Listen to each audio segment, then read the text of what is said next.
but maybe I am live. Oh, okay. Now we're going. Hi, guys.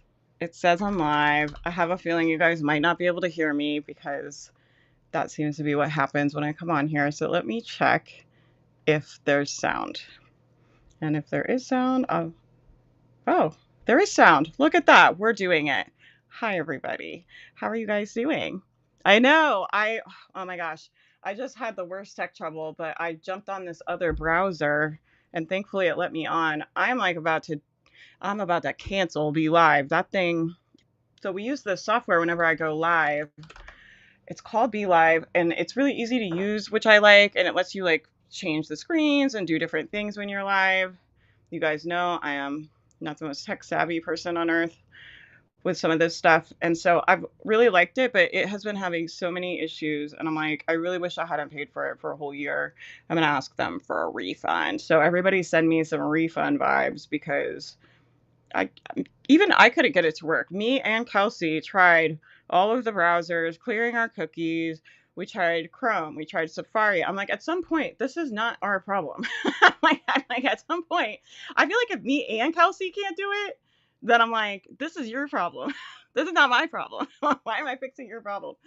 How are you guys doing? I'm excited to chat with you guys and hang out. I'm so happy that this is working. That was very stressful. You guys get like, what makes you guys panicky in your business? I get panicky when I start getting late. Like if I'm not there right at like 3 on the dot, I start getting like terrible anxiety. So just know, if you're ever here waiting for me, that I'm on the other side of the screen, just gently panicking, just a little panic. I'm going to pull up the chat over here and I'm going to mute myself because I hate hearing my own voice. I feel like that is like the worst in online business, hearing your own voice. All right. Hi. Okay, good. Now it's showing me chat. Chantel, hi. Toriel's here. Toriel, how are you doing? How are you feeling? Yay, Megan's here. I finally figured out my DNS for my new website. Ooh, yeah, I do want to see. I'm going to go through these questions on here, and then it looks like there are 4 in here. So I might have time to get to some in the chat too. I will try. You guys know I'm a talker. I'm like, I got a lot of things to say. Oh, okay. I'm going to do this one last. This one says, what are you actually stuck on? And it just says marketing. Just one word with no context. I love that. I was like, give me a short question. Like, I really appreciate you trying to short the question up, but I have to have like some kind of context. I'm like, what is the question? Okay, so then we'll go to the next one. Okay, here's what this one says. This says, at coaching, you recommended that I create my own summit. Yes, I did. I remember having that conversation. I kind of love the idea, but I'm paralyzed because I don't know where to begin. I know there are programs like Summit a Box, but those seem on a grander scale than what I'm imagining. Do you have any recommendations of where to start resources? Yes, I do. It says, I don't have a clue about any of it, from pricing to where to host and videos. Yes. Well, first of all, questions you have about specific tech stuff, because I know you're in the mastermind, I would post in the mastermind group, and then me and Kelsey in the group can help you as that stuff comes up. The other thing I'll say is, like, it is okay that you don't know how to do this right now. This is for everybody who's thinking about doing something in their next business, their next step in their business. You're like, I don't know how to do it. It's like, you're not supposed to know how to do it right now. You've never done it, right? You're going to figure it out by doing it. So as long as you know, like, what the next step is or what you think might be the next step, that's all you need. You don't need to know how to do all of it. The other thing I'll say, I do think summits and bundles are very similar in that the process for pitching is the same. The way we pitch and track for summits versus bundles is the same. The way I would do the messaging is the same. And Amy, if you're in the mastermind for a year, on Black Friday, I gave you guys the Bundle Boss course. So if you guys aren't in the mastermind, you can buy the Bundle Boss course separate. I think I'm going to redo it and relaunch it after this next bundle. But if you're in the mastermind and you join for a year, you probably have it from a bonus for me if you've been in there, because I gave it to everybody for Black Friday, even the people that were already in there. So my point is, you can go through in the Bundle Boss course. The top part is like the messaging. So you want to figure out who are we trying to attract? You want to think about, for you, it's like who's going to buy your coaching. But for the rest of you, it's like who's going to buy, insert what you're selling. We're going to make the summit specifically designed to attract the person that's going to pay you. Okay? Not the person that is the easiest for you to partner with, not the person that is like the most excited or the easiest to get, the person that's going to pay you. It's all going to be designed around that. And then you want to think about what is a interesting kind of angle you could do, or what could you call it, that that person would really like, and that that person would know right away that this is for them. What is it that the people that are ready to pay you for that coaching, what is the biggest problem that drives them to that? The people that are ready to pay now. The people that are ready to pay now. The people that are looking for someone to pay. Was it on this live stream? I talked about this recently where I was like, Matt and I hired somebody to pressure clean our driveway, and we had been talking about wanting to hire somebody because our driveway looked gross, and we were talking about at that time listing the house. And so we had been talking about it, and then we saw someone post, and they were like, I need to make money to go to fire school. I'm pressure washing driveways. And we were like, hired, done. Like, you didn't have to pitch us. We didn't have to, like, we wanted someone to do that work. So when someone offered to do it, we just hired them, right? And you want to think about, who is that for you? Like, the person that is like, oh, I've been wanting to pay someone to help me with this. I know I need help with this. I want to pay to fix this problem. And then they see you and they're like, ooh, let me pay for that. I know I've known I've been wanting that, right? So think about that as far as the messaging. I would figure out your messaging, and then once you have the messaging, then you can start looking for like speakers, right? And so you can use the systems of the Bundle Boss are really simple, but they're really good. It's what Kelsey and I have used to host 30 events. I ran all the numbers the other day. We've done like 30 events and like over like $30,000 of profit after I pay the team, after we pay affiliates. Like, I think that's pretty good, because the point of these isn't really for me to make profit. The point of them is to grow our audience and get in front of new people, and for my clients to grow their audience and get in front of new people. So I would use that system. I'm like, we already designed it. We use it. I know it works. Like, it's in there. You have it. And you'll be able to track on an Airtable, like who you've pitched, who responded, who you need to follow up with. And then you can also use like the System.io templates we built are based on the bundle, so you would have to edit them. But if you don't want to start from scratch, they're in there. I really like System.io as far as systems. If you're not on a platform, the reason I like it is it does pretty much everything you're going to need it to do for most things you guys are going to be doing. We are not on it only because I need better analytics and access to the API on the back end, but you don't need that unless you're going to spend a lot of money on ads. You do not need that, trust me. If we weren't doing that, I would totally be on System over Go High Level. I think it's really nice. I think it's clean and it's cheap. That's why I recommend it. That's one of the reasons I started recommending it. First of all, they have a free plan. So if you guys aren't making any money yet, you can stay on this free plan. You just have to be very aware. There's obviously a lot of limitations on the free plan. So I think you could, it used to be you could only have like one like set of tags and like one funnel. So you have to be really diligent about constantly cleaning that out if you're going to stay on this free plan as long as possible. But then the upgrade is like, it's not that much compared to like, I do feel like it's comparable to Kajabi, and it's like an eighth of the price. So that's what I would recommend as far as like platforms. You'll have your email, you can have your products, you can have your funnels, you can have your landing pages, you can have everything in there. And we have templates for all of it. If you have the Bundle Boss course, you can like modify those for the summit. But the strategy is the same. So let me say this. So the strategy for the bundle, right, is like everybody put in a free gift. We're going to make this landing page, and then we're all going to drive traffic to the gift page. The summit is the same, except instead of free gifts, you're publishing like speaking things, like videos, basically. So instead of making a gift page, you're making a page with everybody's videos on it. And then depending on your schedule, you could, if it's your first one, I'm like, just publish all those things at once. Just do it the easiest way, right? You might not have like different days, a different lineup. It might just be like, they're all here. You can watch them till Thursday. You're welcome. Like, let's keep it really simple. That'd be my other advice. But the summit is the same as the bundle, just in that you're going to make a landing page that has everybody's talks on it, and then all the speakers are going to drive traffic to that page, right? And you want them to opt in to be able to get to that page, so that way you're growing your list. And then I would sell some type of VIP on the back end. I'm happy to help you. I love helping like people come up with ideas for VIP stuff. So like I said, we have cash flowed every event we've done, meaning not only was I able to pay Kelsey and pay the team and pay all the affiliates out, we were profitable after that. So I'm happy to help you come up with some kind of system for the VIP ticket. I get nervous when people are doing events like this without the VIP stuff, because it's a lot of work and then they don't make money, and then it can be like, it can really lead to burnout. So you really have to balance it. My other advice I give to people is like, just do a summit with like 3 of you. It does not have to be 30 people.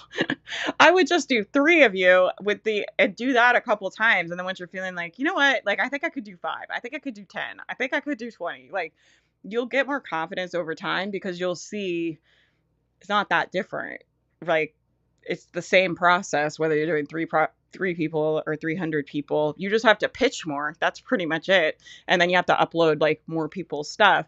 But if you have the process for doing it, Kelsey and I found this deal on AppSumo. Do you guys know if that's still live? What the hell was that called? I really want to show you guys because it was really good. I posted it on my personal. If I find something like really cool, I'll usually post it on my Facebook page. If you guys want to follow me over there. Shareables. Or is this still live? What's cool about Shareables is that you can take an Airtable, right? So you have everybody put their info in the Airtable. Here's your bio, here's your headshot, here's your website.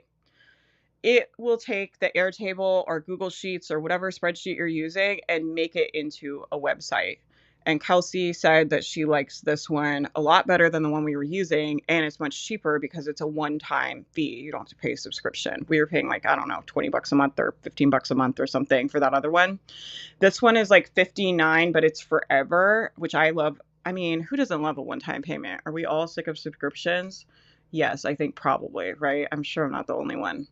I'm like, these subscription bills are killing me. But that's on AppSumo if you guys want to grab it. I think it's we really like it.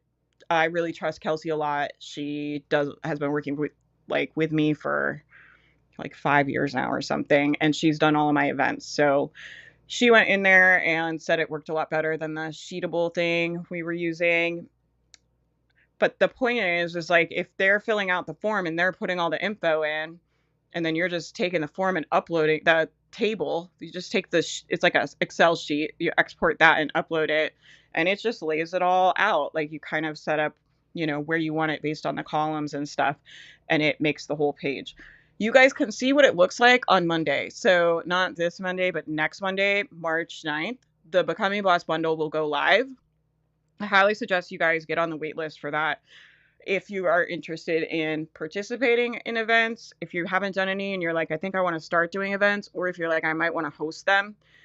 I do this with people's events too. I'm like, I want to see how they're doing things and how they set it up, right? So you can you'll see us pitching our VIP. You will see me pitching the VIP, especially this weekend because the price goes up on Monday. You'll see the emails that go out.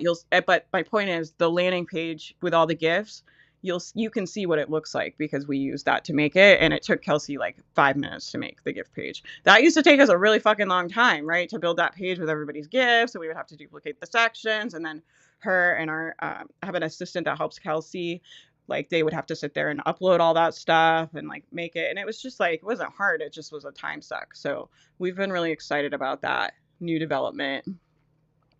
I want to start interviewing founders on my Business Wizardry channel. Collabs would be really good for you, because I know you're on Twitch, but if you can interview people on your channel and have them send the traffic over, that would be great. And one of the ways to do that is like, you could do a channel swap where you're like, I'm going to promote your stuff to my audience, you promote yours, like we'll both promote each other, kind of a vibe. And you go live over here one night, and then I'll go live over on yours one night. And it's just a really nice way to get in front of people's audiences. It's a really nice way to meet people in your niche. I think people understand if you were to become like a realtor or something, you have to go to networking events. You have to meet a lot of people, and that's going to directly impact the opportunities you get, your bottom line, all these types of things, right? Most businesses are networking is involved if you're in some kind of marketing and sales.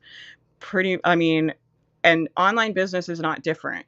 But I think there's unique challenges in networking and online business because I can't like go hang out with you guys at like at local happy hour or events or whatever. Like you have to be really intentional about creating situations where you're able to connect with people and meet people. And, whether that's paying to be in a group, whether that is doing these swaps. The way that I built my network initially was through letting people come on the podcast, hosting these events. We did that YouTube live show for, I think, like a whole year where we had a panel with like 3 people every week. So I was meeting 3 new people. Like they were getting to know who I am, what I do. I was talking to them like before and after about what they're doing. And we're just connecting and kind of getting to know each other. And it's not like I'm like, oh, I want to do that so I can like get something out of them. I just know like the more people I meet, probably the more opportunities I'll get. And then I believe like if I send opportunities to them, I believe in the law of reciprocity. So the law of reciprocity is basically like if I put something out, it will come back to me. So if I send a client to them, I believe that that's going to come back to me, right? So, and I don't have to worry about like when or how much or anything. So I've always been like somebody that refers people pretty freely. I recommend stuff all the time. I recommend people all the time. I feel like very little attachment to all that stuff. And yeah, I think networking is a big thing. And I think it can help your Twitch channel, your YouTube channel, your podcast, your email list, like whatever it is you're trying to grow. Especially if you can do some kind of swap where it's like you can come on my platform and I'll go on yours. I did an Instagram morning show way back in the day. We used to do like an Instagram morning show. I think it was like twice a week or something. It was just me interviewing like my business friends on Instagram. And it was really fun. We just talk about like random stuff. Sometimes we talk about business. Sometimes we talk about whatever. And it was just kind of like, I don't know. I wanted the vibe to be very lighthearted and fun, and I would ask them to promote it on their thing. And I would like link to their Instagram and our emails. And they would link to my Instagram and their emails.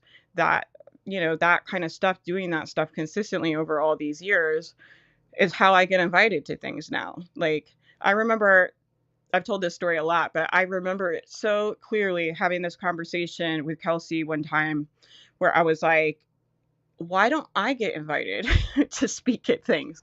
I was like, I really like my talks. I feel like I work really hard on them. And this is kind of like when summits were like really starting to be a thing. Like this was like years and years ago. And I saw one that had like I felt like everybody was in it but me. I was like, everybody I know is in this fucking summit. Like, why didn't I get invited? I was like, why don't I ever get invited?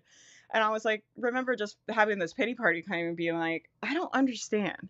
Like, why nobody invites me to these things? And how does everybody else get invited? And people like my talks, like when I go to the summits, and I always try to help them promote it. And I always try to be active in the group and like contribute. And like, I try to do all the things. And like, why am I not getting invited? And it's so funny because once I started hosting my own, I started getting invited all the time. And then last year I just had to take a break because I was getting invited to like too much stuff, which is like a problem I never fucking thought I'd have. Right. I was like, there's too much. I'm overwhelmed. I need to focus on my own business. Now I'm starting to do more. I do want to speak at more summits. If anybody, you guys want to get me in any summits you know of, tell them to invite me. Well, yeah. Now I've like ruined all my momentum because I told everybody last year I was not speaking anymore. Now I'm like, I got to take that back and walk that back. No, I'm looking for stuff to start speaking in. I really miss it. I think they're fun. I like doing the events. And I'm at a place where I feel like I have the capacity to do some of them again. And so, I think if you want to be invited, you need to do more inviting. And again, it's the law of reciprocity, right? Because I created these events and invited people in. And then the law of reciprocity is like, then I got invited like as well. And I really think that that's a really good example. Like if you want to be invited, do more inviting. If you invite people, like when they're doing something, they'll think of you and invite you. But if they don't have any connection with you and you've never built any, I was like not building any connections with them or any having any contact or interaction with them. I was just like, I'm on the internet, you're on the internet, hello. Why am I not getting invited? Oh, let's see. Let me see what you guys are saying. Yeah, even Alex collab with Tony Robbins on YouTube. They have collab feature now. Yeah, that's really cool. I did see that in like but I haven't actually seen it live. I've like read about it. Have you done the YouTube? Has anybody done this collab? Megan, have you done the collab feature yet? Got the email invite right this second. I want the practice. I think it would help new people getting the practice to interviews too. Yeah. Yeah. I get into my own pity party all the time. Yeah, I know. So do I, right? I have like my moments too, and I think that's okay. Like I think we have to have a lot of grace that we're having a human experience, and the human experience is like sometimes you feel fucking sorry for yourself. I just like to be aware that I'm doing it. And I kind of have a level of awareness that I used to not have, where I used to feel like this is just reality. Like the reality is nobody likes me and I'm never going to be invited and everybody's invited but me. And that's just the facts. Right now, I'm like, oh, my brain is like creating this really dramatic story and I'm going to go feel sorry for myself. And I really love like to be comforted by my husband. So I like go to Matt and I'm like, nobody invited me. Oh, everything's so hard. But I have this awareness of like that's what I'm doing, and that I also know like I can change it at any time. Like when I'm tired of it, that I can pick a more empowering thought or a more empowering narrative, that I can create a different experience for myself, and that I don't have to like stay locked in that. And that used to just feel like my truth all the time, right? That everything was like really fucking hard and unfair. And now I'm just like, I don't know. I kind of like I like to like indulge in it. Like, you know how you'll like indulge in, what do you guys like to indulge in? I like to indulge in like lots of sweet treats lately. That is my thing. I'm trying to minimize it because I have a chronic illness with like inflammation, and so I'm trying to like eat an anti-inflammation diet, which I fucking hate. And, but I'm like every once in a while I'll like indulge in a sweet treat, and it's like fun, and I kind of know it's like not something I'm gonna do all the time, and I kind of know it's like not the best like choice for like my body. But I'm making like a decision that like I want to like indulge in this kind of, I don't know, thing that's like not the best decision I could be making, right? I kind of feel like that about the business sometimes too. Like I'll kind of indulge in like having a big pity party and feeling sorry for myself. And I kind of know like this is not the most useful thing I could be doing, but I just want to like give myself permission to like let myself do it right now. And like it's not forever. I'm not going to eat 100 billion sweet treats, right? I'm not going to eat like I'm not going to like go all the way off of my diet and just eat whatever, right? It's like just a little bit. I'm just gonna like, so I'll have like a pity party, but just for like a little bit. But when I do pity party, I like to like really fucking go for it. I like to just like, I'm like, just feel really bad about it and just think all the worst thoughts and go and cry to Matt and like cry in the shower or whatever the hell I gotta do. And then I'm kind of over it. Like, I'm kind of like, okay, well, I'm not going to do that forever. It feels bad after a while. Like it does feel kind of validating, I think, in some moments, but then I'm like, all right, this is not going to solve my problems, right? How do you do it when you're just starting to invite and don't really have an audience yet? Just throw it out there. Like just throw and look for other small creators. You know, it's so funny cuz like a lot of the people like you guys will see like a lot of the people, like I've known them since we started our businesses together, like Allison Reeves and my friend, Corlin Hazelwood. And like, we met each other when our businesses were small. We were not anybody. Like we were all running our first businesses. Allison Reeves used to have a personal development website and so did I. Right. And so we met that way. But you can find other smaller people, right? So find other smaller people, find people that are like just maybe down with what you're doing and down with like your philosophy or like your vibe that might want to support you, right? And I think the best thing to do is just find other people that are just starting and be like, hey, I saw you're just starting, I'm just starting. Let's like support each other here, right? That's what I would do. You guys have any tips about collabs when you're just starting? The other thing is like you could sometimes just like shoot your shot. Like people sometimes, I will like say yes every once in a while if somebody does please don't pitch me. I don't want all. I say stuff like this on live, and then we'll get like 10 emails, and Kelsey will be like, "Did you say something on the stream?" I told this story once about how Rebecca pitched me as like a work study, and now she's worked for me for 6 years. And then we had like people pitching us for like weeks about wanting to come to work study and like be our VA, and I was like, oh god. But what was I gonna say? I forgot the story I was telling. This is like, I need the tangent alert. Hold on. Here we go. The fuck was I talking about? There was a point to that. I'll figure it out in a minute. We're talking about collabs. Why was I talking about Rebecca? I don't know. It'll come back to me. But I think finding other small people. Oh, I was going to say you can ask for favors. So I will sometimes, this is what I was going to say and why I was doing the caveat. I will sometimes say yes to small people that pitch us if I feel like they're really passionate about it, they have kind of a unique angle, they're doing something kind of interesting and cool, even if they're a lot smaller than me, like sometimes I'll say yes, not all the time, right? But every once in a while we'll get a good pitch and I'll be like, I like what she's doing. Like, I want to support her. Like, that's cool. Right. And so you can pitch people.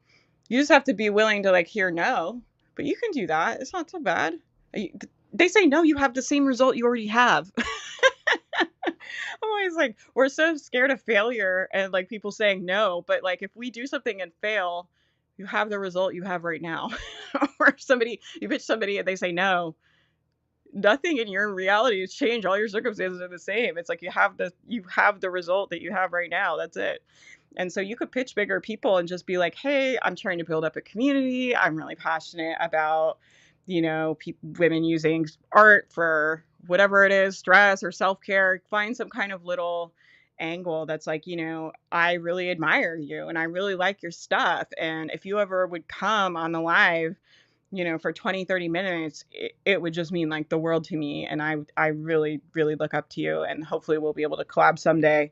And sometimes you just shoot your shot. Like, that's the other thing. It's just like, shoot your shot. Are most people going to tell you no when you're pitching like that? Sure, right? But as long as you're willing to hear no and not make it mean anything about you, right? The thing with pitching is you just have to make a commitment that you're not going to tell any shitty stories about it. So people tell you no, and you're like, okay, moving on. Like, not like people tell you no and you're like, I knew it. I suck. Nobody wants to collab with me. I don't know how to do this. I don't know how to write a pitch. No one wants to do this. This is never going to work. I'm too small. You just have to make a commitment, like, not to do that ahead of time. People are going to say no. No is a huge part of sales.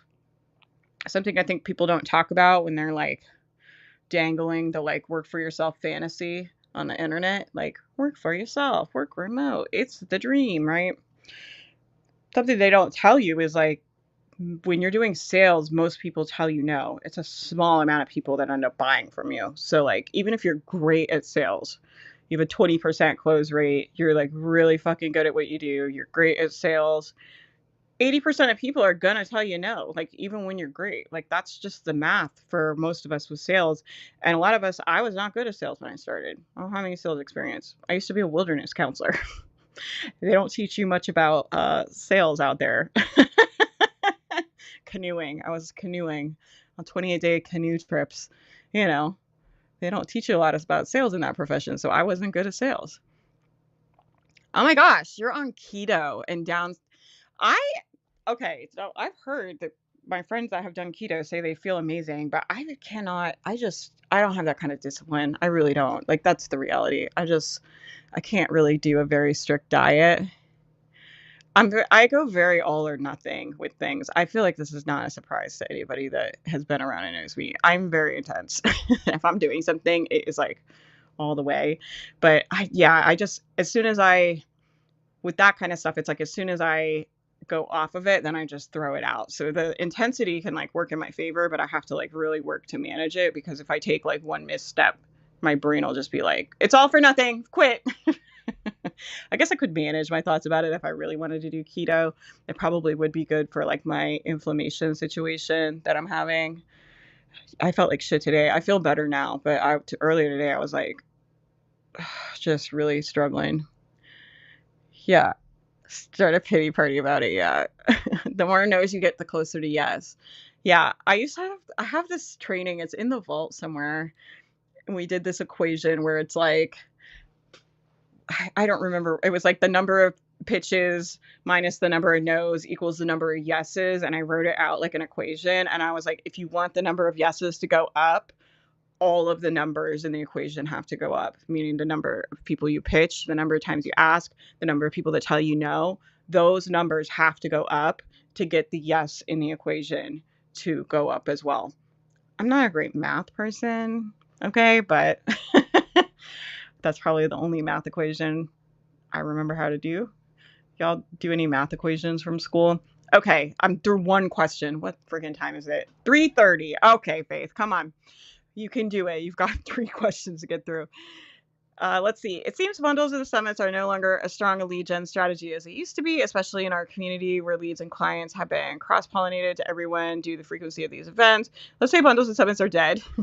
I don't think they're dead, but okay, I'm with you. Let's do it. I'm in for a hypothetical. Do you think social media is our next best option for lead gen? I'm like thinking what I want to say because I want to be like careful about what I say. So here, let me give you guys a disclaimer before I say this. I know people that get all their leads from social media and make a lot of money. I know people that use social media not at all and make a lot of money. I know people that only do, I still know a significant amount of people in B2B that predominantly do summits and bundles and make a lot of money, especially if you're not scaling and you're just looking to get like a chunk of people. I definitely think you can do it with summits and bundles. And then what are the other options? I like ads. I like YouTube. I'm interested in seeing what happens with Pinterest this year. I've really been on everybody about doing YouTube lately. I just right now, it's like I have like trust issues with some of these platforms after coaching so many people last year.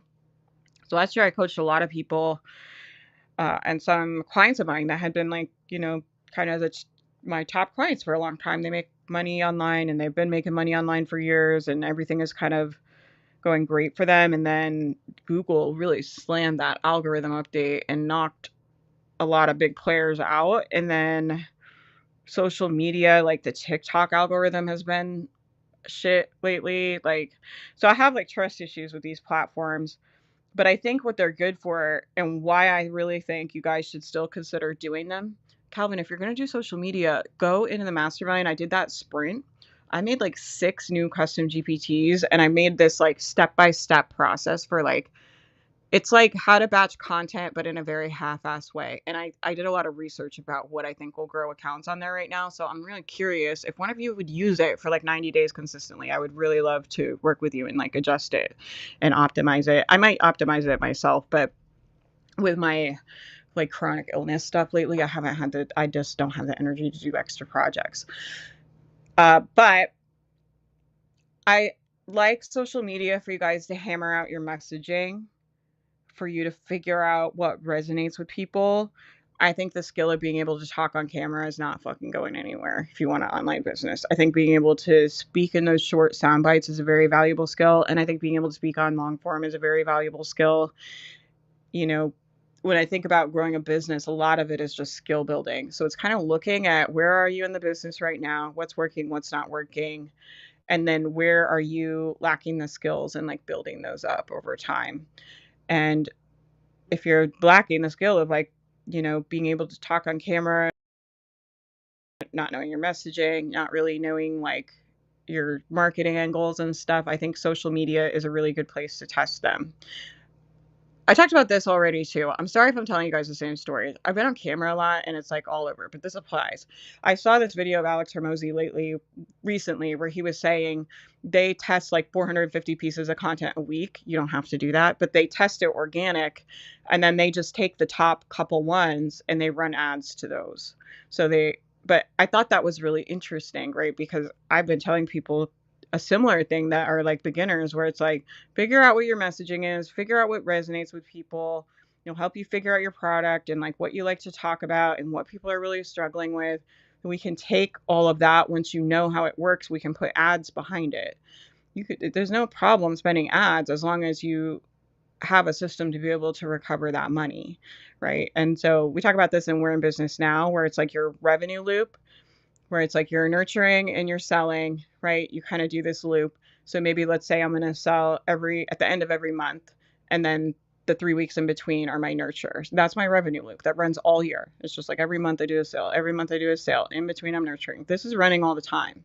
So while this is running, then I can like drop people in there. As long as this is working to move them into the buyer bucket, it's all good, right? With spending money on ads, but you have to have that loop working. A lot of people that come to me don't have sales experience, and they sometimes don't even know what they want to sell or what they want to do. And it's like, well, how do we figure that out? How do I figure out how to help them get their sales system working, right? I think doing social media can be really valuable for that. I think like having organic platform and a personal brand is like, I don't think going anywhere. I think, I'm interested in like this idea of like founder led brands lately. So you guys will probably start seeing me like make more of this pivot later this year. But I'm interested in like building these web apps and having a founder led brand that kind of shows the behind the scenes of like me and my life. And then we also talk about the apps that I have and run. Vanessa Lau is doing this right now. She's been posting some really interesting content over on YouTube about her trying to pivot from like a course creator to a founder led brand, which I obviously find very fascinating because I think it's a really interesting pivot. But having a personal brand is like you can write a book, you can launch apps, you can launch courses, you can kind of sell whatever because people are following, they're interested in kind of like you and like your deal and what you're doing. I think that could be a really valuable asset to have as these platforms and everything change. I don't know what's going to happen with AI. I'm watching what's going to happen with search. I don't know. I really don't know. Every time I think I know, it's like this stuff's the AI stuff I feel like changes every 10 minutes. It's like once I feel like I kind of have my finger on the pulse of it, they do something else weird and I'm like, I don't know. I don't know anything about what AI is going to look like in 10 years. I have no idea, right? But I think if you have a personal brand, you know how to speak on camera, you know what you want to talk about, you know how to talk about it in a way that's engaging to people. If you have those skills, you can take the skills and go on whatever platform you need to go on, right? And I think that's a good place to be. I think the bundles and summits are also great for figuring out what works so we can run ads to it. So if you want to test a product, put it in a bundle, see if people sign up for it, see how many people actually go through it, see how many people like it, see how many people are interested in working with you afterwards. Once you kind of find a winner based on all those like different metrics, then it's like, okay, let's come up with a workshop or a challenge or something. Let's like sell it and see how that goes. And then let's test it with ads and see how that goes. I don't like to use ads until I feel like I know you have a sales system to recover that money, right? You can do it. The time that I will advise people to do that is like, if you have, like one time I had this person come to me, she's like in corporate and she makes multiple six figures. And she's like, I want to have an online business in as little time as possible. I'm like, okay, well, let's test a bunch of ad funnels, right? So she had a few $100 to spend every week to test these funnels out. But a lot of us don't, and I didn't when I started, right? So I understand that. And so I like for you guys to test the stuff with organic, and then once it's working, we can just pay to put people in that sales system. You see what I'm saying? It's like once you know your revenue loop works, then we can pay to put people in there. But if it's not tested, I don't really love putting ads behind it. So I don't think I don't think bundles and summits are dead. I don't think social media is dead. I think it's different than it was, but I think it's still a good opportunity. I think you got to just do what's right for you. If you're feeling like you should try social media, I would try it. Just try it for 90 days. I'm like, you don't have to try it for 9 years or nothing. Just give it a little go. Give it a whirl. See what you think. What do you guys think? What's your guys' feelings? Is social media dead? Is summits dead? Is bundles dead? You guys also, Calvin is a client of mine in the mastermind, so he's not doing this. But you guys have to be careful when people say shit like that. They'll be like, such and such is dead. This is the new way. And this almost always they're selling their program, right? And they're using that as a marketing angle. So just be aware of that. Like, this stuff cycles. I've seen so many cycles of this stuff. So like, a few years ago, people were like, launching is dead. It's all evergreen. You have to have an evergreen funnel. And then now it's like swinging back around where it's like, evergreen's dead. You have to do launches. I'm like, oh my God. Like once you've been around a while, you're like, there's kind of like trends that come through in a big way where people get really, I don't know, really into the idea of it. And, maybe there's a few big players that get some big results and everybody sees that and they want those results. I understand that, right? Like, I want the big results too, like we all do. But you got to be careful because you have to understand, like, people we are marketers, right? So when people are talking about like, oh, this strategy is so bad, I'm always like, that's always kind of like a red flag to me. Uh, the people that I want to work with and that I trust, that I feel really understand business in a real deep, like in a real way, understand like there's a lot of different ways and it's going to be different for everybody. And the struggle is figuring out what's going to work for you, not figuring out what's working for the most people or what's like dead or what's trending. Then you're just going to be chasing kind of what's on trend all the time. And like, there's some value to that because you want to be where it's hot to some extent. But on the other side of that is like, this shit changes all the time. So like, you're just going to run around every 3 months and do something completely different. Like, I don't know. Yeah, they all work. It just depends on your specific audience. Yeah, I think that's true too. I think it can really depend on your niche. B2C, I'm like all day bundles and summits. If I were not B2B, I would just be like, I'm going to be the queen of this, whatever my niche was. And I'm going to do so many events and get my face everywhere. And I'm going to just like really claim this lane for myself.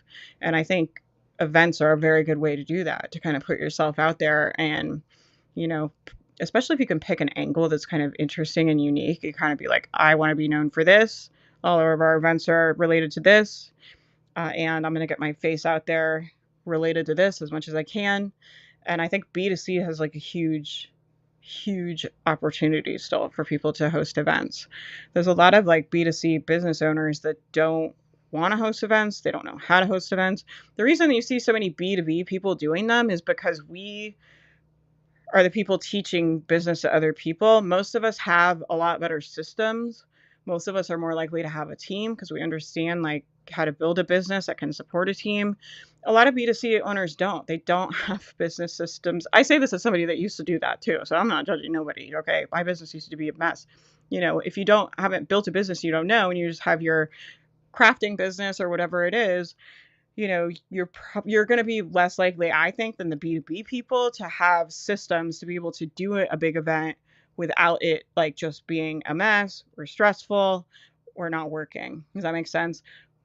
If you can build the system or learn the systems, I think you can like really dominate.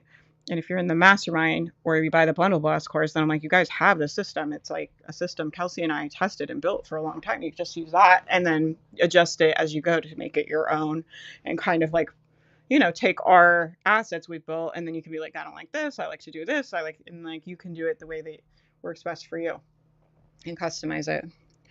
Starting this month, I'm testing a combo of Instagram, YouTube, and Substack. Oh, I'm curious about Substack. I've been lurking around Substack more. What do y'all think of Substack? I like that, Megan. I like that for you. Oh yeah, Courses is dead. That's like the new one. Courses are dead. I do think that there was a time in COVID where it was easier to sell courses than it is now, just because people had money, they needed stuff to do, they wanted to learn things. I think the combination of like the economy, people being very thoughtful with what they're spending, like, which is good. I'm like, people should be thoughtful with their spending. That's not a problem to me, right? And AI, like, it's kind of like those kind of factors all coming together. It used to be like you really needed people to teach you certain things. Like the information wasn't out there. So if you had a really unique niche, or if you knew even stuff like online marketing that's not like that niche, like there was not a lot of good free information available. Like this is like pre everybody having a podcast. That was not that long ago. Like it did not used to be like everybody has a podcast, everybody has a YouTube. It was like the information didn't exist. You really had to buy a course. You really had to invest that money in those courses if you wanted to learn. Now I think there's like, if you have the resources, I think buying courses and learning from people can save you time. But at the end of the day, like there's a lot of information on podcasts, on YouTube, on ChatGPT, right? If anything, the hard part now is like going through the information and editing it down and trying to segment out the bullshit. But as far as like information, people have a lot of information, and so they're not as willing to pay, right, for courses because there's lots of information. But that doesn't mean you can't sell courses. Like there's lots of people still making a lot of money selling courses. You might just have to market it different. You might have to find a different angle. You might have to like change things up, you know. I think the days of like people just throwing up modules and people just, I mean, you could just throw up modules and send emails and people would buy stuff. It was like not like that anymore. You know, you have to really prove you know what you're talking about. People are much more skeptical. We're in like a trust recession, right? So on online marketing, people are more skeptical. They want to know that you know what you're talking about. They want to know that, you know, you're not like bullshitting them. And that's all fair, right? I'm like, yeah, that you guys should make sure before you buy from people that they know what they're talking about, right? Like this is your money you're talking about. That's a really valuable resource right now. You should make sure you're putting it somewhere that's going to really benefit you. And I think we all probably want that for our clients, right? But we also want to make money. So then it's like, well, how do you reconcile that? I think you just have to get I just think you have to get better at getting leads. So the way I think about it is I'm like, oh, we just need twice as many leads now to make the same amount of money. I'm like, oh, well, I just have to figure out how to get twice as many leads. But that's a problem I can solve, right? Like, I'm like, that's a problem I can solve. I can figure that out. I just need to like focus on it this year and figure it out. But when I think about it like that, I don't feel so bothered that like it's harder to sell or like people aren't buying. I'm just like, oh, we just need more leads. That's all. Like this, you know, that's I'm a marketer. I'm like, of course we can get more leads, right? If you're going to have an online business, you have to think about yourself as a marketer. And I know people don't like that. Some people don't like that, but that's the truth. Like you're going to be marketing and selling stuff all the time. If you don't want to do that, this is not a good business model for you. Okay, wait, let me do one more question. I have 10 minutes. God, I don't know how I'm always like, I'm going to run out of things to talk about. And then here we are. There's 3 questions. I haven't even answered them all. I have several digital content ideas that I'm working on. That's awesome. They are fun B2C ideas that I brainstormed quickly. I love like that a lot. I'm a brainstormer. However, when I see other products like them online, I don't really see many other things like what I am working on. How do I market and sell concepts and products that aren't popular and it doesn't appear as though there are many other options like them that other people are creating? Is there even a way to explore whether they would be good sellable products? Heather, are you on here by chance? If you're alive, like say something in the chat because I would love to like flush this out with you a little bit. But I'll talk about it in general, right? If you can come to one of my calls, if you bought the upgrade, I gave you guys a trial to the mastermind. You can come to one of my calls, or I might try to do a free one next week. You can come. I would love to talk to you about this in specifics. But let me talk about it in general. What I would say, you might not like this advice, okay? And you don't have to follow it if you don't like it. But I would suggest, this is what I see happen a lot is like, there's this book called like the Blue Oceans Theory or something. You guys heard of that? And it's like, I haven't read it, but the shtick of it is like, you want to find your own blue ocean where there's not like sharks already feeding, where there's like blood in the water. That's a gross analogy. I mean, you want to go to the blue ocean where there's like no other people feeding and you find like your own blue ocean. I do find that to be a more advanced strategy. What I see happen most of the time with, and I don't know your marketing experience, okay, so I'm making a lot of assumptions because I can't ask you questions right now. But my assumption I'm making is that you're newer. If you're newer, you know, people will think like, oh, I found a blue ocean. But what they found is like a place nobody wants to spend money. Like they found something that nobody wants to buy, right? Or that's hard to sell, right? And so what I would say is, can you go look at areas that are closely related to like what you're trying to do? I'm real curious what it is. I would love to like hear all about it and help you figure out how to position it. Can you position it in a way that is like closely related to something that's already selling? The reason I'm saying this is like, think about it like the bread aisle. You guys ever been on the bread aisle in the grocery store? There's like 100 different kinds of bread. Like literally, there's an aisle. I know this is such an American thing. I feel like this is not a thing in a lot of countries, but in America, we have a bread aisle of all these different kinds of bread, and they're marketed towards different people. They're marketed at different price points. Some of them are like marketed to be healthy. Some of them are marketed, to be cheap. They're marketed in all different ways, and they all kind of have their own little sliver of the market. Can you find a way to find something that's already selling like bread that people are already buying, and can we fit your product in there, right? So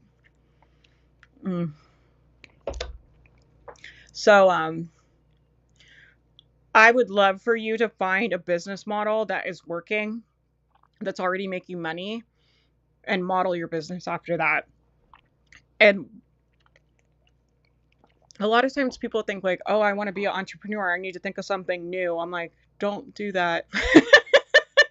Please don't do that. I'm like, you already have enough skills to learn as far as marketing and sales, even if you're selling something we know people already want. So it's like, let's not learn all your skills with a product that we don't know if people will buy. We don't know if people are pay for it. We don't know if it works. Like, because you're not going to know. You're not going to know, is it like the market? Is it the marketing? Is it your lack of skills in sales? Is it your lack of skills in launching? Do you need more practice? Do we need to pivot? We're not going to have any fucking idea. So it's really difficult when you take someone that doesn't have sales experience, doesn't have marketing experience, and you're like, let's sell something that nobody else is selling. It sounds like a good idea, I think, to some people, right? You're like, I got to create something new. I'm like, no, please don't do that. And I'm not saying like go find somebody's business and just steal their stuff, right? I'm not saying that. Don't y'all be running over the internet being like, Faith told us copy somebody's business. Faith told us to plagiarize. Don't y'all be doing it, right? But I think you can model after it, right? So what I mean by that is like, look at kind of like how the price structures are, look at where they're getting leads, look at what their kind of angle is. And I'm always like, can you make something that's a little bit better than what they're doing? Or can you make something that's a little bit better for a small group of people, right? And how can you position it a little bit different? But you want to be close to something works, that's already tested, right? And so do market research, look around, see what businesses you find similar to yours, look at their social media. You're not going to know people's back end of their business, right? But you can kind of look and at least get some kind of idea. If there's not a lot of people doing something, it's usually because it's not profitable, unless it's just something like really unique.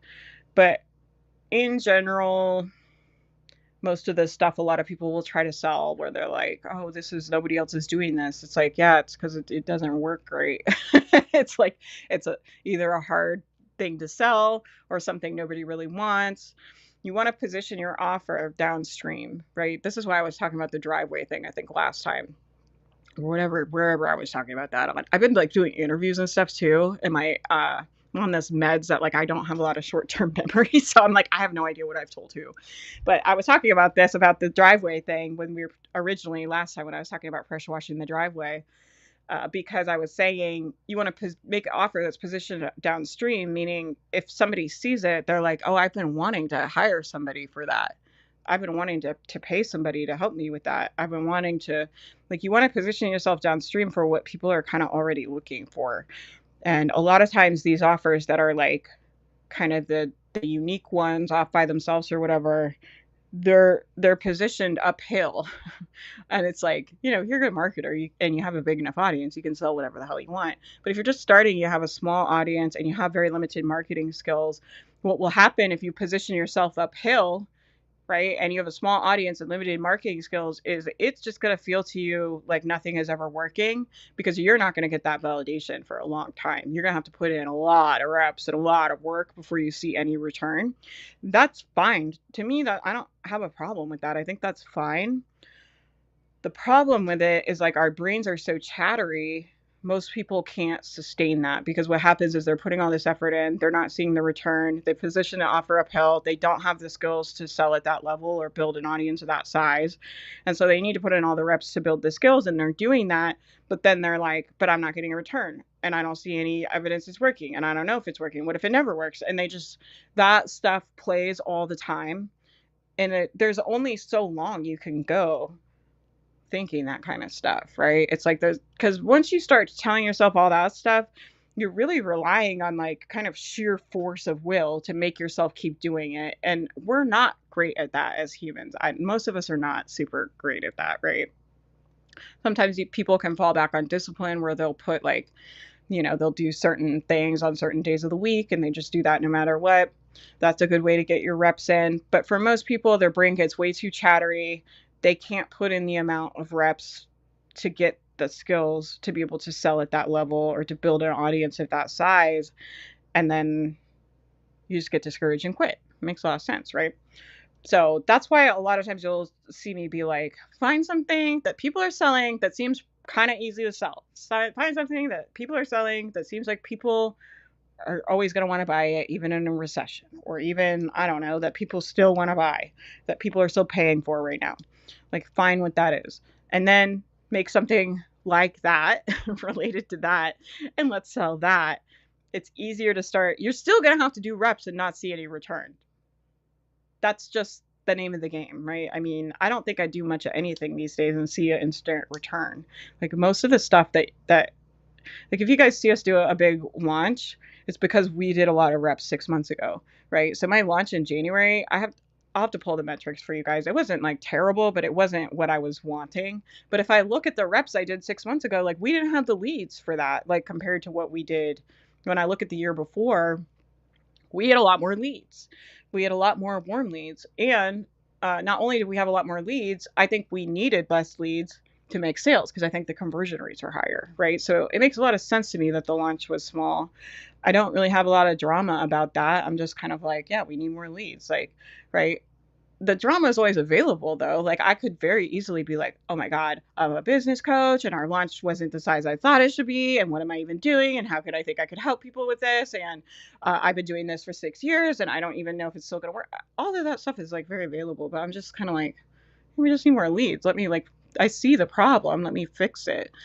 Right. And I just don't make it mean a lot about myself these days. I'm very separated from my business these days, which I always thought meant like maybe you don't care about it as much or you're not as passionate about it. I don't feel like that. I still feel as invested in my clients and stuff as ever.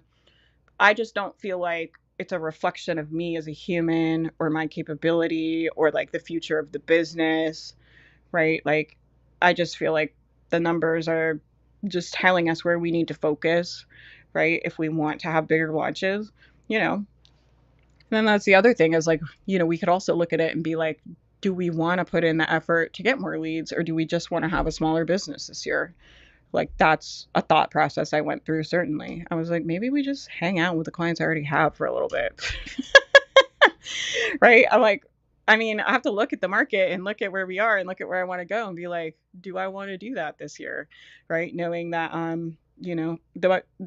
have endometriosis and it's been like a real motherfucker. It's incredibly painful almost all the time. And it's just, that is like the reality of that right now, is it's taking up a lot of my energy.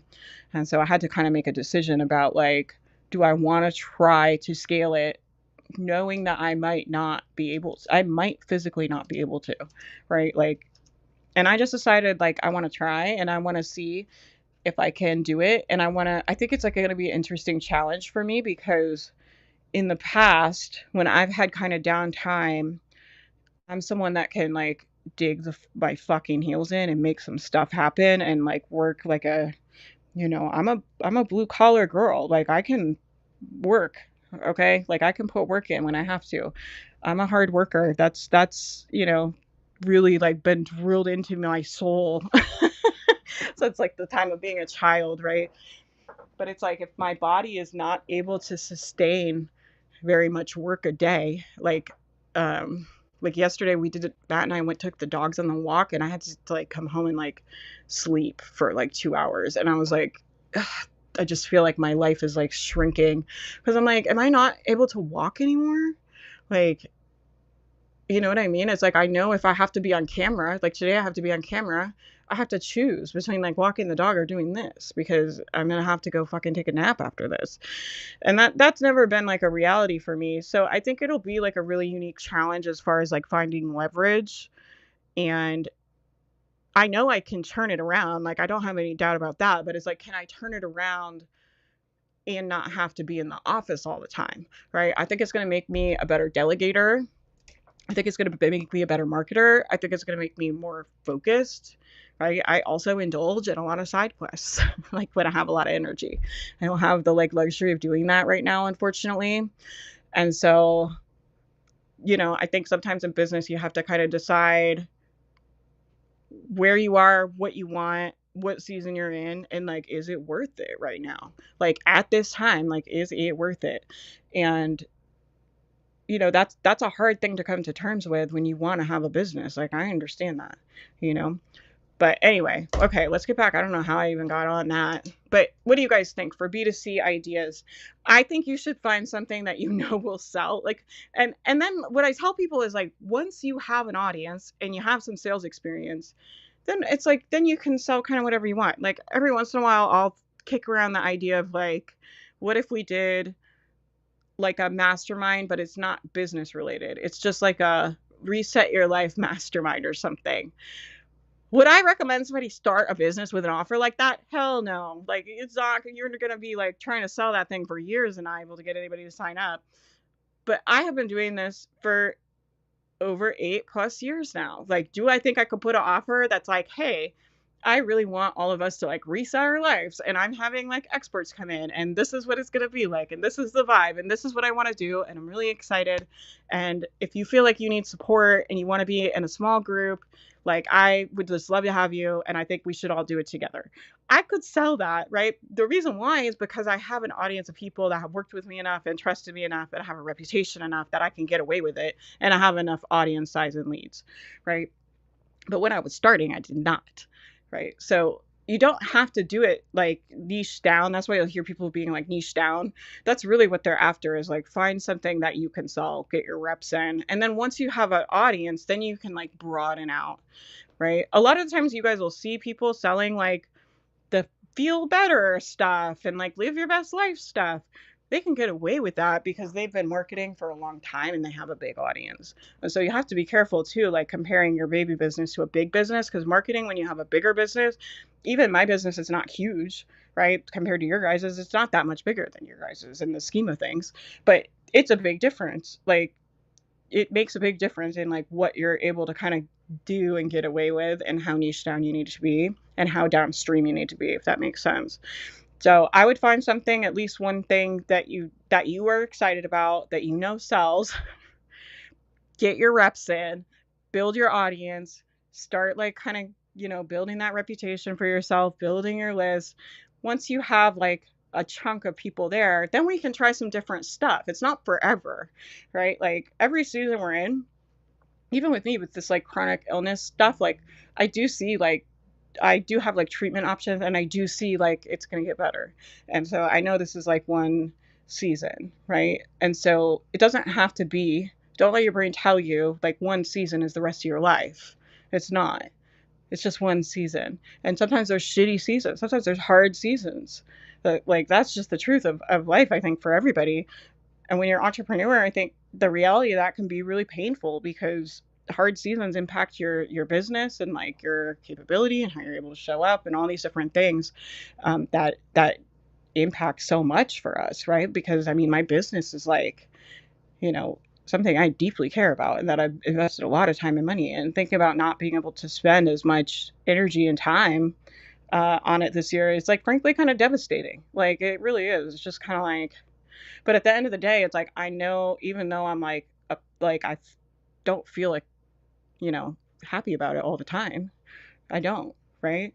But I know it's only one season. I know I'm going to learn a lot. I know I'm going to be a better business coach. It doesn't make it feel fucking better when I'm laying downstairs in pain. Like, it doesn't. You know what I mean?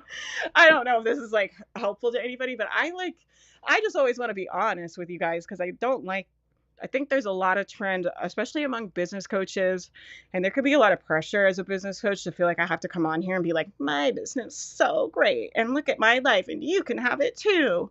And I've just always kind of hated that a little bit. So I really challenge myself to like be transparent and be honest about what I really think, and just put it out there, and let everybody have their thoughts about it. And my thoughts about it are like, I like that I'm someone that's transparent. I like that I'm someone that talks about when the business is not going like the best ever. We're not having the best month. I like that I'm not someone that just comes on here when we have huge launches and is like, we had a $30,000 month. Like, do I love when we do that? Sure. Like, and am I excited about it? Sure. Right. But I don't want that to be all anybody knows me for or sees me for. I think that's like to some extent kind of misleading and dishonest. Right. But I know like what I'm going to get out of it is like so much more. And it's weird because I feel like usually my brain kind of defaults to like, why the fuck is this happening? You have to be kidding me. Like, are you kidding me with this? Like, I've been through so much in the last few years, and it's like, seriously, like, why is this happening to me? I didn't really have that reaction this time. I was just kind of like, oh, like, it sucks, but like, it's fine. Like, and I feel like I have this weird feeling that it's really gonna, I don't know. I just have this gut feeling that this is what I am meant to go through right now. And I don't know what the reason is. I don't know if it's, I really have never been a great manager. Maybe I'm supposed to be a better manager. Maybe I'm supposed to build the team out. Maybe I'm supposed to have this experience so I can coach other people that have chronic illness. Maybe I'm going to find a whole different like passion. I don't know what the reason is, but I feel very strongly and very at peace about all of it, which is not normal for me. Like I can get there if I coach myself, but I'm not naturally usually like somebody that's like, it's all for a reason. I'm usually like, fuck this sucks. Are you kidding me? But for whatever reason with this stuff that's coming up, these like latest like it wasn't until the last 6 weeks that it's been like just really debilitating. It's like really, really painful. And yeah, I just think like all of that to say, how do I wrap this up? All of this to say, I just think everything is working for all of us all the time. Is it like mean it feels good all the time? No. Like, I don't think that. But I think if I'm going to put out in the universe, like, I want to have a big business and I want to help a lot of people and I want to have a big impact, which I have been saying for years. If I'm someone that's putting that out in the universe, then I think like the response is like, here's the skills you need. Right. And like sometimes it's a really difficult lesson to learn, right? Like I think it's like you say you want to have a big impact, you say you want to do this and that. I think the universe responds by like, okay, like here's the education you need to do that then. Like here you go. Right? If you want to do it, I'm going to give you everything you need. And sometimes what we need is really hard lessons. Right? Sometimes what we need is like not comfortability, right? It's not like just skating to success. Like I don't know that that really serves much of anything in the long run, right? Okay, those are my thoughts about that. Heather, I would love to, I know this is like what all over the place, but I would love to help you with your niche stuff. If you want, if you're in the mastermind, come to the mastermind. I don't know who this is. I only have first name. But if you're in the mastermind, come to the mastermind. And come to one of my calls because I want to talk to you. And if you're going to be on next week, I'm going to be live again on Wednesday, and I'll be live next week, Monday and Wednesday for free also. So I can still help you even if you can't come in the mastermind right now. I just want to make sure that you kind of get dialed in. I want you to like kind of pick a direction and go there. I don't want you to be like stewing on this for weeks and weeks and weeks. I feel my life shrinking. That's very real. I found out I'm severely anemic. Yeah, it's hard. It's hard. I am someone that really prides myself on having a big capacity, and so having all of a sudden having like that taken away, like has been difficult, like mentally, like for me to navigate that. I've just had to accept that my life right now and the business right now are going to look a lot different than it has before.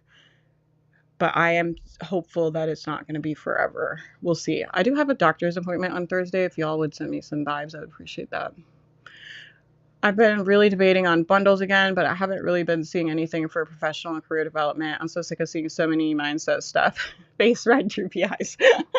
Yeah. Well, I think for you, I think you got to network with some people, like try and see if you can find any people that will collab with you, and maybe just do a little freebie swap with like 3 of you. I think like when you guys have specific niches and specific people you want to work with, the bundle stuff is not always the best place to get leads unless you're going to test a product and run ads to it, or you're going to host your own events, like be in events and then host your own. But for some people, for coaching and stuff, this is why Amy's talking about hosting her event, because for her niche, I was like, you're going to have to host it. Like, you're not going to be able to be in other people's events, I don't think, and get the results you want. But I think you could host some really cool events that your people and people wanting help with that. She's a sex and relationship coach. I'm like, I think you could impact a lot of people, and I think you could really like become the face, of that niche. I think you could do some really cool virtual events that you're like known for every year, and that to me is like really cool opportunity. But the reason I told her that was because I was like, social media is going to throttle her because they don't like people to talk about sex on there. We're going to have a hard time running ads. Like, her options are like, you guys want to talk about stuff not working. Like, there are niches that it's like, it's not going to work. Right. And it's not even like, oh, they're going to do it and not get a great return on investment or whatever, or it's going to be slow, or it's going to be hard. It's like, it's just, you have less options in some of those niches. And anybody doing sex stuff is one of them. They have a hard time. The hardest thing about that niche is getting leads, just because these platforms are based on advertisement and they don't want the risk of somebody talking about sex pissing off their advertisers. So they pull it all down in the organic, like on TikTok, on Instagram, on ads. I've seen it. I've seen so many people get their accounts banned, like just not because they were doing anything inappropriate, but it just doesn't like that. So, for her, I was like, you should host your own events, because then you can get leads. You can have your face all over it. It'll give you like immediate kind of credibility and authority, and you can kind of become known like for whatever it is your niche is going to be in there. Okay, I'm going to go. Thank you guys so much for being here. Well, I need to tell you guys, get the what is it called? The boss mode upgrade we made this year is really good. It's on waitlist price right now. So right now it's $49. You get a $75 gift card. What? You get a $75 gift card. I have a bunch of stuff we're going to be adding to the shop later this year too. Not even later this year, like in the next month or so. So that'll be cool. And if you have the $75 gift card, you can save it and use it for something like that we launch later. You get the $75 gift card. You get all the courses from the VIP contributors. Sandra, that was on the podcast, did a really good one for memberships that I was like so honored she put in there, because it's so good. But there's a bunch of really good stuff in there. And then you get 30 days in the mastermind. If you've never been in the mastermind, you get 30 days in the mastermind to come see what it's about and try it and get coaching. And it's a non-subscription. So you don't have to put your credit card in. We're not going to bill you. You just come in, you stay for 30 days, you automatically get removed. If you want to stay, you email us. We'll email you before your thing ends and see if you want to stay. But it's not like a subscription where you have to like worry about forgetting. I have ADHD, so I understand forgetting to cancel subscriptions. But that's $49 right now, and the price will be going up Monday, the following Monday. So if you want it, grab it. Apply to Next Level Life. I think we're down to like the last week. Here, I even have a graphic sitting here. Here you go. Apply to Next Level Life. Go to faithmarineevents.com. B2C, all niche, B2C bundle. Apply. I think that's it. I'm going to be live Wednesday at 3. We can talk about whatever you guys want. If you're in the mastermind, you guys have the forum. You can submit stuff in the forum. If you have the boss mode, you can submit stuff with the forum and I'll go through it. And then Friday, we're doing Startup Grounds. So we're doing like a end of the week debrief on Friday if you want to come. It's on the YouTube channel. And I have 2 good podcasts going up. I'm telling you, I'm saying I'm not doing a lot, but I'm doing a lot, kind of, right? I have 2 podcasts going up live this week too. One of them is with my friend Sandra, who is like a membership expert. She's probably one of the only people I know that has more experience in memberships than me. Like, she's been doing it longer, which is rare because I've been doing it for like 8 years. But She started before me and has been doing full-time revenue from memberships.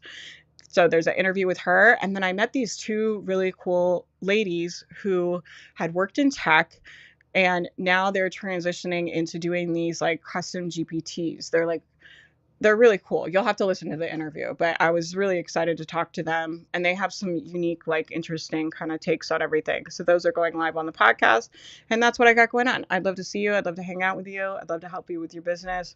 I think for all of us, let's just remember everything is that law of reciprocity, right? It's like everything will come back around. I just really believe, I know if I keep putting like stuff out, and I put good stuff out, and I put good intentions out, and I put good work out, and I put good connections out, I know like all of that comes back. And so I always just focus on how can I put out what I want to come back, because I know like the amount of focus, the amount of intention, the amount of energy that I put out comes back. And so if I want the business to grow in a really amazing way, I have to put that amount of awesome like out into the world, like in some kind of capacity, right? And so you're gonna see that a lot from me, I think, as I think about like leverage and like how do I navigate this season where I can work like pretty limited hours every day. Um, as I navigate that, I'm gonna be thinking about how can I like maximize the impact of like everything that I'm doing, and how can I make things like more meaningful, more intentional, but not in a way that's like more hours, more energy, right? Because that's just like off the table for me right now. That's kind of been my go-to, right? So I think it'll be a pretty interesting year. And I think we're all kind of going through a version of that in our own ways. And so I'm excited to kind of share that with you guys and see how it goes. Okay, I will talk to you guys soon. I hope you guys have a great rest of your day. I think I'm coaching tomorrow. Mastermind. Are you guys gonna come to my call? Let me look at my calendar. I haven't even looked at tomorrow. Oh wow, I'm coaching at 7 Eastern. So come tomorrow night. I'm gonna have to take a nap. No, I'm excited. I like the late calls because I get to see people that can't usually make it. So tomorrow at 7 p.m. Eastern, I'll be on Zoom. If you're in the mastermind, I would love to see you. If you want to come, just upgrade to the boss mode. You'll get the trial thing. You can use that, and you can come hang out with us all on Zoom. We'd love to see you. I'd love to talk to you about your business. Okay, I'm going for real. I'll talk to you guys soon.